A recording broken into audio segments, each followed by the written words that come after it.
Hello, everyone, and welcome back to our first show of 2022. My name is Jessica. I am the Planetarium Director, and with me tonight, as Voice in the Sky, is one of our students who probably are familiar with if you've seen our shows before, but I'll still let him say hi and introduce himself. Hi there, my name is Eli. I'm a physics and astronomy student at UMD. So we are very excited to be back here after a couple weeks off. Um, and we're going to kick off the show, or kick off the year. I'm rusty tonight. I told you, Eli, that I was going to be a little rusty tonight. It's been a couple weeks since we've done a show.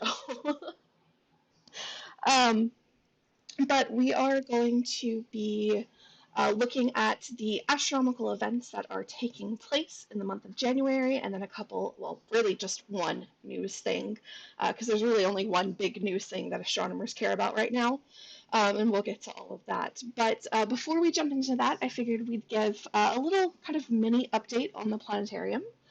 Since we have been gone for about 2 weeks on break for a winter holiday, we will be back doing these shows regularly at our normal schedule of Wednesdays and Saturdays at 7 p.m. Central. In the planetarium itself, some of you may have noticed that for a little while we were doing, in-person private shows again, and then we stopped.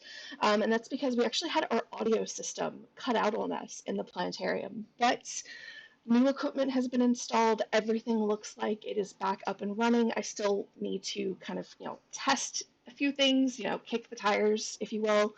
And then hopefully we'll be opening back up for private shows again, and maybe something else coming soon. We will make announcements. Probably not too long from now, but very excited and happy to be kind of back into doing things with the planetarium again. All right, so Hey, that's yeah, Jessica, we got a comment requesting volume up, please. yeah. I saw that and I looked at our levels, and from what I'm seeing, everything's going out fine. Okay. So if anyone else is having volume issues, please let me know. Because everything on my software is showing audio levels are fine. You might also just need to turn up your volume, but we'll see. Okay. So yeah, let's jump into our show for tonight, and I'm gonna get. Let's see, I gotta remember how to do all of this. I pin me, and then I go over here, and I do that, and there we go. Awesome. You can hear me fine? Okay, cool. So yeah, of course, it might be something on your end, but we'll see if there's anyone else having audio issues. All right, so as I said, we are doing our What's Up show for tonight, looking at the astronomical events for the month of January. And we are going to start off with the moon. So we're going to take a look at when the major phases of the moon are happening. We actually just had the new moon a couple days ago on January 2nd. Next up will be the first quarter moon on January 9th, then the full moon on January 17th. This moon for January is known as the wolf moon. And it's going to be a small wolf moon because this is actually going to be what we call a micro moon. So you may have heard of a supermoon where the moon looks a little bit bigger than average. But we can also have a moon that looks a little bit smaller than average. And all of that is due to the moon's elliptical orbit around the Earth. So sometimes it's a little bit closer, sometimes it's a little bit further away. And so our full moon this month is happening when the moon is a bit further away, so it's going to be a micro moon. Although don't let that, I don't know, give you crazy expectations. It's not going to look that much different. It does look a little bit smaller, but honestly, if you didn't even know what you were looking for, you'd probably think it was just a normal full moon.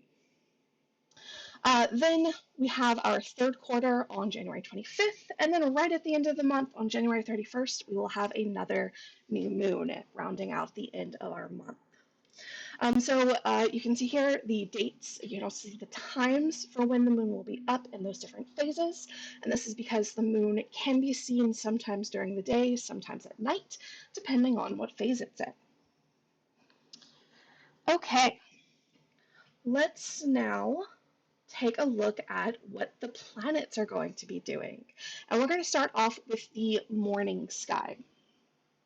So for the first half-ish of the month, the only planet that we can see in the morning sky is little Mars, sitting there in the southeast, and you can see it right before sunrise. But then a little bit later in the month, we're going to start to see Venus in the sky as well. And it's going to make its way kind of in the second half of the month. You can see this is for January 20th. So what's happened with Venus is, if you remember last month, we saw it up in the evening sky. Well, what's happened over the past month is Venus has made its way back towards the sun along its orbit. And actually on January 8th, Venus is going to be at conjunction, which is going to be like right here, so it's directly in between the Earth and the Sun. That's the closest that Venus gets to the Earth in this orbit. And then it's going to start moving around its orbit and start moving itself back away from the Sun, and that's when we'll start seeing it in our early morning sky at the end of the month. Now, a really interesting fact about Venus's conjunction this month, it's actually the closest that any planet has been to the Earth in a century. Venus is going to be a whopping 0.266 AU. Now, an AU is an astronomical unit. It's a way that we measure the distance between planets in our solar system. So 1 AU is the distance between the Earth and the Sun. So Venus is going to be about a quarter of the distance that Earth is away from the Sun to us, and that comes out to about 24.7 million miles. So still, pretty far away, but it's the closest a planet has gotten to Earth in a century, which is pretty cool. All right, and then throughout the rest of the month, Venus is going to slowly climb in its orbit, and we'll see that it's going to get closer to Mars and start to overtake Mars at the end of the month. All right. Mars is going to continue to be in our pre-dawn sky all month long. It's actually very slowly making its way further and further away from the sun.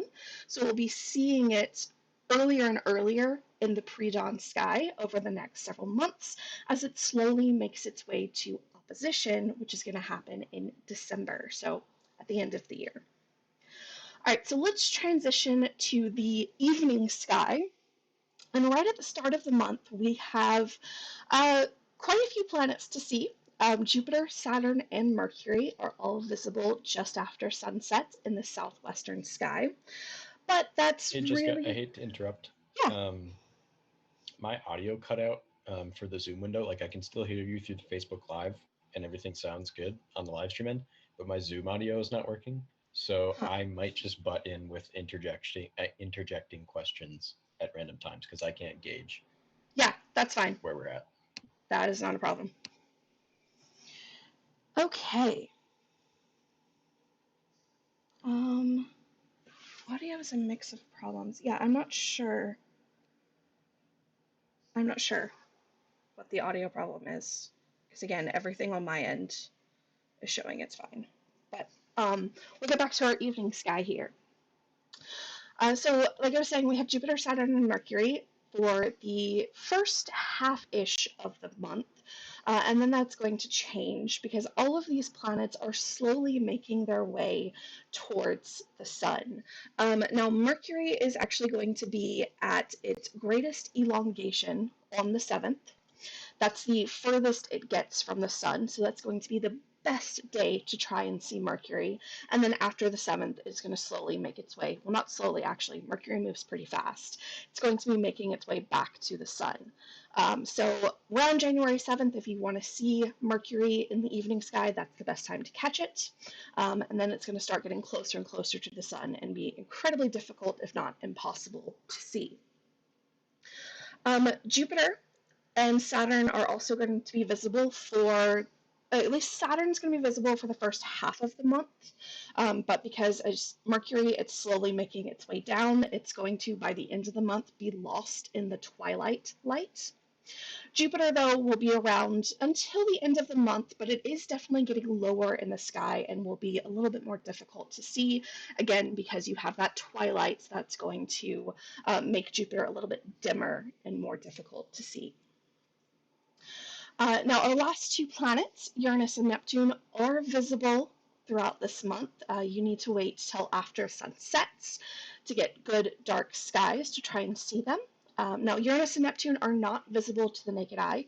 You do need at least a pair of binoculars or a small telescope to try and see them.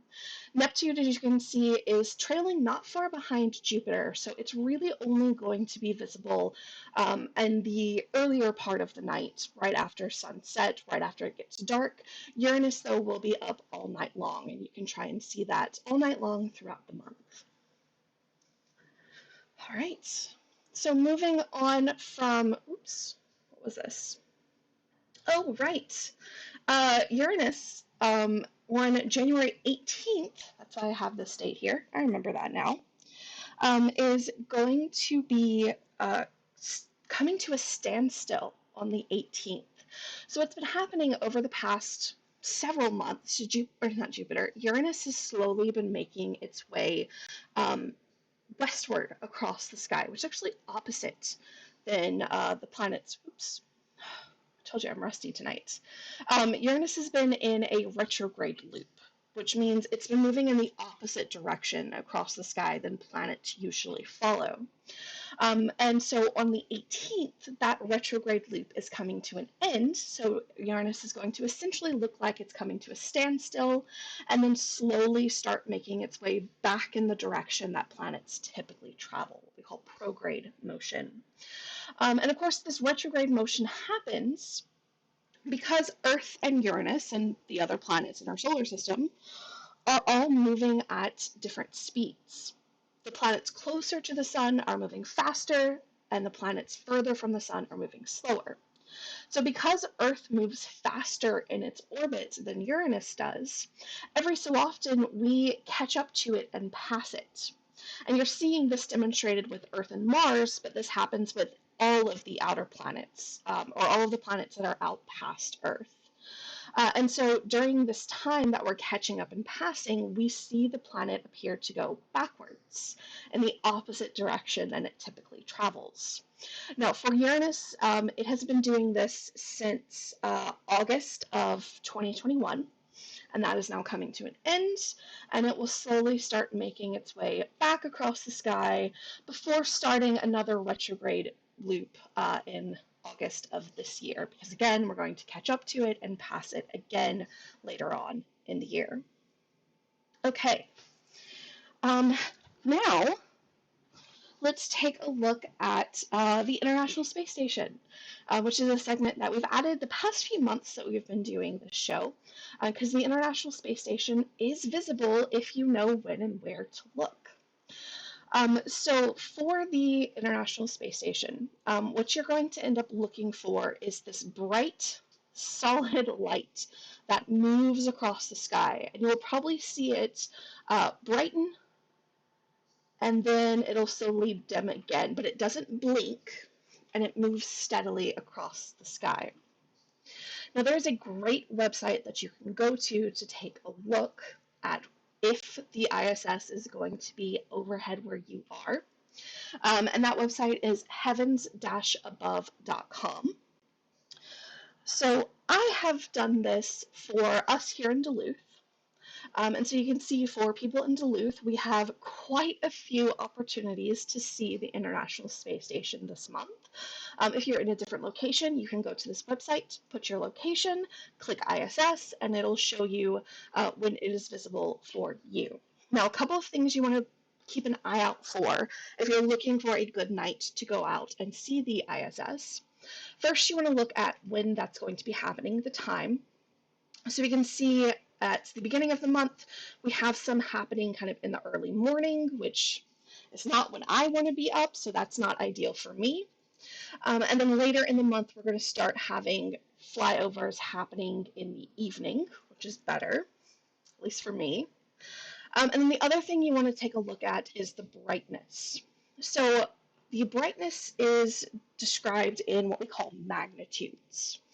And the magnitude system is kind of backwards from how you typically think. Normally when we see numbers describing something, we think the bigger the number, the bigger that value. But magnitude is actually opposite. The smaller the number, the brighter it is. So you want to try and see the International Space Station when it's going to be as bright as possible. It's going to make it easy to see.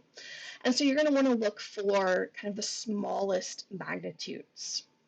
Now, if you find a night that you're particularly interested in, you can click the date and it'll show you a star map, which shows you the exact path that the ISS is going to take, and will give you the exact times for when things are happening so that you can go out and know exactly where and when to look in the sky to see the International Space Station for yourself. All right. So last thing that we're going to talk about tonight, because I absolutely have to talk about it, and that's the James Webb Space Telescope. We have been waiting for this thing to launch for, I'm not even joking, decades. And it has launched on December 25th, James Webb Space Telescope launched, which just was the best Christmas present ever. And so far, everything seems to be going really well. Knock on wood, because I do not want to jinx this. So if you don't know, James Webb Space Telescope is the next space telescope. It's the kind of spiritual successor to the Hubble, although it's going to be doing some slightly different stuff than Hubble did.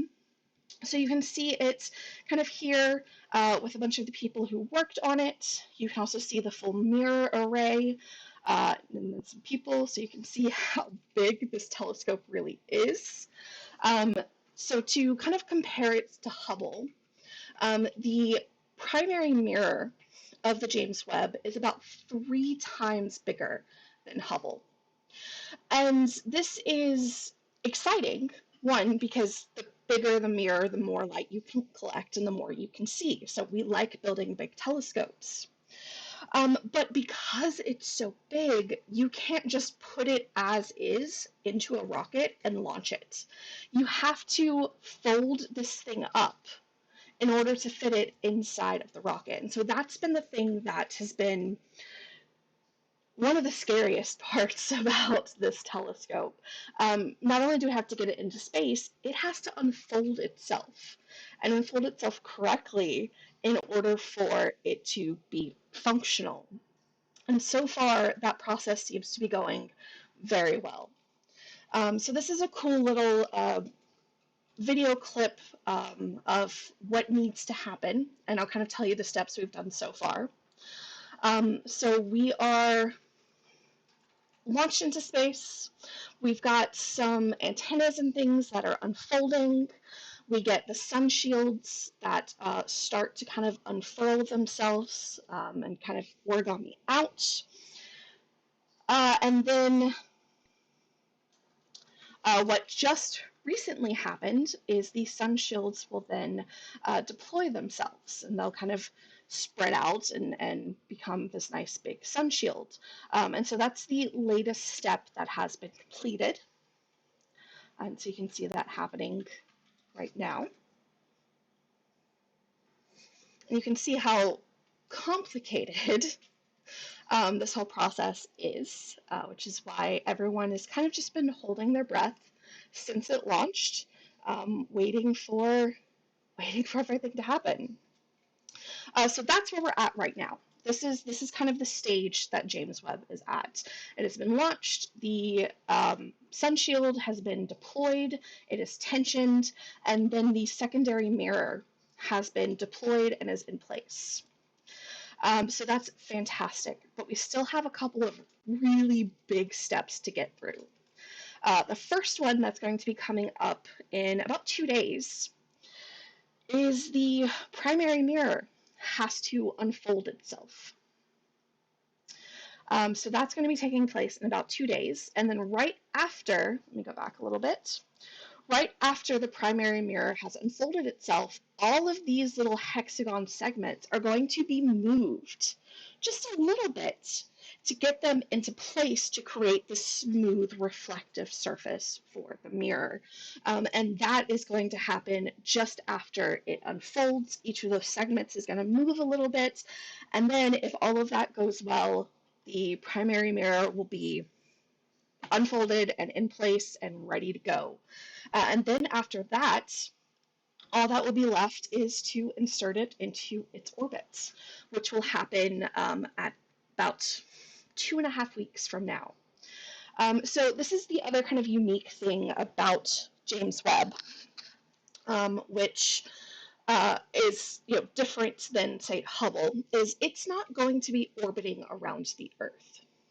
It's going to be at what we call a Lagrange point, the L2 Lagrange point. This is basically like a gravitational sinkhole. And so what's going to happen is the gravity between the Earth and the Sun is going to pull James Webb along with the Earth as the Earth orbits around the Sun. And so it's able to just kind of hang out in this point and get pulled along by the Earth along orbit around the Sun. And there's a lot of reasons we've picked this place. One, we do need it to be pretty far away from the Earth because James Webb is going to be looking at infrared light, which is another big difference than Hubble. And the Earth itself glows pretty bright in infrared, so we don't want Earth's glow to drown out the other objects that we're trying to look at.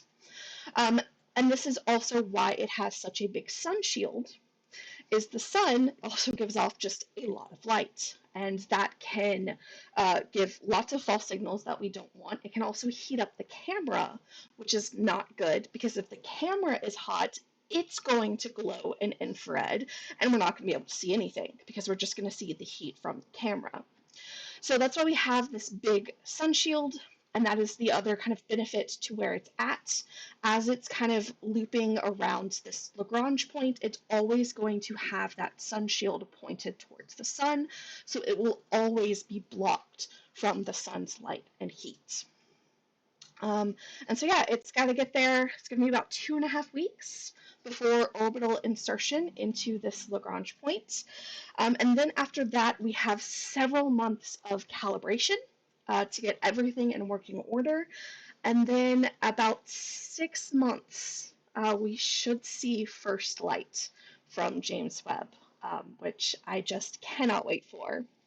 Now, one of the reasons, or one of the many reasons, we are so excited about this telescope is it's going to give us a look into the universe that we haven't had before. So what you're seeing here is a diagram of basically how far other telescopes are able to look. And the thing with astronomy and looking at the universe is light takes time to travel. So the further away something is from us, we're actually seeing it as it was further back in time. So if we want to look to, say, the early universe, we need to look at things that are very, very, very far away. And James Webb is going to let us look back further in the past than we've ever been able to do before, looking at those very first stars and galaxies that ever formed, and give us an insight into how our universe came to be what it is today, and answer so many questions, hopefully. And it's very exciting. The other great thing that we're really looking forward to with James Webb is it's going to get us a look at the composition of atmospheres of planets around other stars, which means we're going to be able to know what those atmospheres are like, what elements are there, and possibly see traces that could indicate there's life on that planet. Which may mean, for the first time, we may actually have some definitive proof of life on other planets, which is just mind-blowing to me. And that is why astronomers are so very excited about this launch and this telescope. And we are about to enter a brand new generation of astronomy and research, and I am just so excited. I'm going to stop gushing about James Webb because I could probably talk about it for hours. And we will wrap up there and see if there are any questions.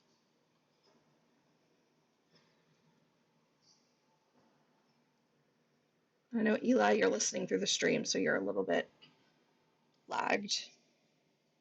So I'm going to go take a look at the comments.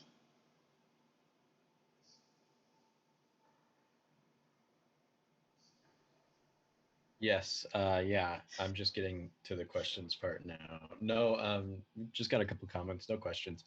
But yeah, just some coordinates for the 9th. Oh no, I'm getting reverb from my own voice. This is awful. Oh no. Since Galileo, we have been in an astronomical golden age. Well, we are. I don't know what comes after the golden age. Diamond? Platinum? We're I don't coming know. up on it. And yeah, I know I've told you this before, Eli, but like I am so jealous that you're going to grad school and into research at this point in time. Like, you're going to potentially have some really cool stuff to be working on. And Apparently, we're still in the Iron Age. So. Really. All right. Okay, so I see a question. How often do you post live programming? What's the schedule? So we do our live shows here on Facebook twice a week, Wednesdays and Saturdays at 7 p.m. Central. We are just coming back from a 2-week break, which is why you may not have seen anything from us in the past 2 weeks. But we do that again twice a week. All of the live streams are recorded and they can be found after the fact on our Facebook page in the videos tab or in our YouTube channel, which is linked in the video description. There's also a couple of really other cool things in the video description that I forgot to talk about. So the link to finding if the ISS is going to be visible from where you are, that heavens-above.com, that's linked in the video description. There's also a link to NASA's site of the James Webb Space Telescope, which will actually show you exactly where James Webb is and which step in this process it's in and what's happening and the kind of next milestones. So it's a really cool site. I think they did a great job putting that together. There's also links to print off star charts for this month. And I think that's it. I think that's all the important things. But yeah. Let me see. Okay. All right. Well, I think that's the questions that I'm seeing. I'll do one last call for questions. If anyone has any last questions, you can go ahead and leave them in the comments. And I was gonna say, yeah, let's talk about what shows are coming up. So on Saturday is going to be our January constellation story time, where we take a look at which stars and constellations will be up in the month of January and tell some of the stories behind the constellations. And then next week's shows we haven't set yet. So if there's anything in particular that you would like to see, go ahead and let us know now, since we are putting together our live stream schedule for this month still currently. And then we'll also, once the schedule is set, post it on Facebook and everything. We're just, just coming out of winter break, so got lots to do and catch up on. And then I guess one last thing, if you're enjoying what we've been doing, one way you can kind of help support us is check out the merch that we have. There's a link to it in the video description. We've got some really awesome t-shirts, and they also come in long sleeve shirts, both adult, women's, and children sizes. Lots of great stuff and variety. So you can always go and check that out. All right. Constellation drift as time goes on. Okay. I will make a note of that, Jill. Thank you. Okay. Well, I'm not seeing any more questions, so I think we will wrap up there. Thank you, everyone, so much for hanging out with us tonight. We are very happy to be back. We will hopefully have some big announcements coming up soon. Otherwise, we will hopefully see you next time. Have a wonderful rest of your evening, and we'll see y'all later. Bye, everyone.